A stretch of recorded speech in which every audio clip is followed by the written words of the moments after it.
I was sitting in the lounge of the Kaiserhof, drinking coffee with an English friend, when I saw the tall, heavy figure of Herr Hügel approaching. Ignoring the subject we were supposed to discuss, he plunged straight in. "Your newspapers have no imagination at all about their reunion with Austria." We protested that perhaps he meant that our papers did not agree with Germany's brutal methods. "It is not a case of agreeing," he said, with some sign of anger, but obviously with great sincerity. "They just will not see what is happening because they do not like it. I tell you," he continued, "I went into Austria with the Führer, and it was the most wonderful experience of my life.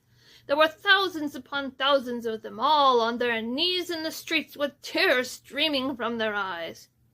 "I wonder," I said, "whether there were as many inside their houses, also on their knees, but in fear rather than gratitude." "Ugh," he said, "that is not true. Why must you always look on the bad side of our pictures?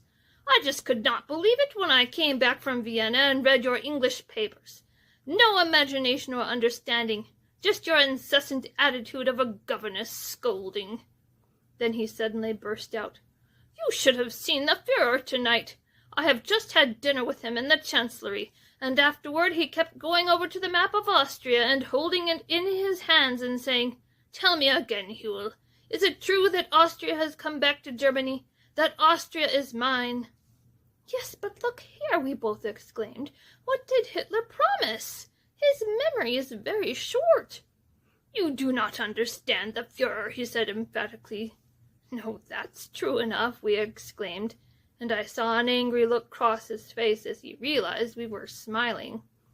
"You do not seem to realize that in any national or international situation there can be what Hitler calls vital organic developments.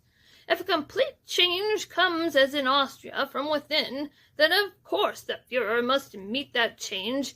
He cannot be bound by a situation which has completely altered." Then, sipping his beer and lighting a cigarette, he continued, "That is why the democracies are never able to lead. They are so slow, and live on theory instead of following life. Well, anyhow, no negotiations with the democracies would have given Austria back to us.